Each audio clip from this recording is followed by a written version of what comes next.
The rain was cold, the kind of cold that bit at exposed skin and made the insides of your nose tingle dangerously. It was the kind of night where every animal wanted to be anywhere but outside.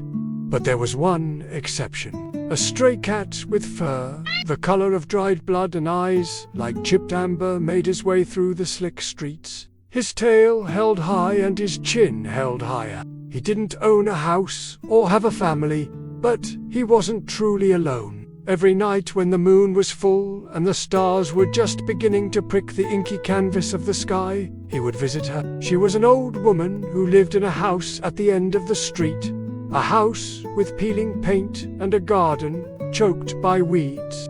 The villagers called it Witch Hazel's house, though no one had seen the witch for decades. They said she'd vanished without a trace, leaving behind only the lingering scent of lavender and lemon. The cat liked the house because tucked away in its overgrown garden was an old wishing well, and at the bottom of that well lay the most comfortable bed the cat had ever known. It was a thick layer of soft mud that smelled faintly of lavender and lemon. The cat had found a well almost by accident one evening, drawn to the scent of the mud, and had promptly fallen asleep.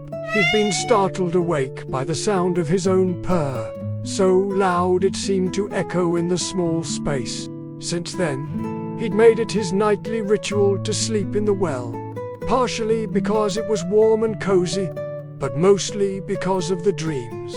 Every night when he slept in the well, the cat dreamed of wishes. Hundreds upon hundreds of wishes, each one as fleeting and ephemeral as the dewdrops on a spider's web. He dreamed of a little girl with hair the color of wheat and eyes like melted chocolate, skipping through a field of sunflowers, her laughter echoing in the breeze. He dreamed of a young boy with a shock of white hair and a spirit as untamable as the sea, soaring through the skies on the back of a griffin, the wind whipping through his hair. But the most heartbreaking were the wishes whispered into the darkness by those two afraid to dream. Wishes for lost loves to return, for illnesses to be cured, for wars to end, and for pieces of forgotten pie to reappear out of thin air.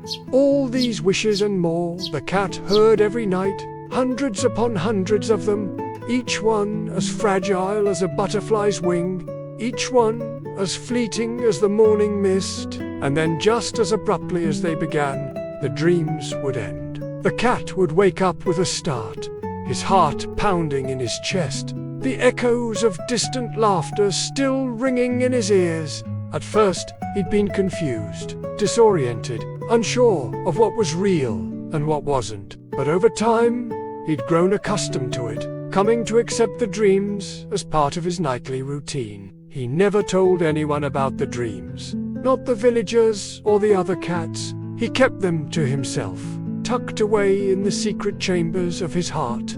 Then one night, as the cat curled up in his bed of mud and closed his eyes, he heard something new, a tiny jingling sound like bells. At first, he ignored it, assuming it was just another figment of his imagination, but the sound grew louder, insistent, and the cat couldn't help but prick up his ears. He listened intently, trying to pinpoint the source of the noise. Then he heard it again, closer this time, accompanied by the soft thud of something hitting the pavement. The cat slipped out of the well and cautiously approached the sound. There, in the fading light, he saw it. A small copper coin with the image of a long-forgotten king embossed on one side and the date of the year, 1292, on the other. It was lying on the ground beside a small velvet pouch, its drawstring untied, spilling its contents onto the cobblestones. A handful of pebbles and a single white feather.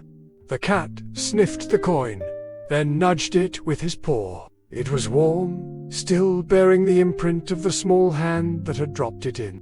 And as the cat gazed at the outstretched fingers, a tiny smile tugged at the corner of his mouth. For the first time in a very long time, the cat purred. A deep, rumbling sound that echoed in the stillness of the night, and as the sound reverberated through the old well, it carried with it the faintest whisper of a wish.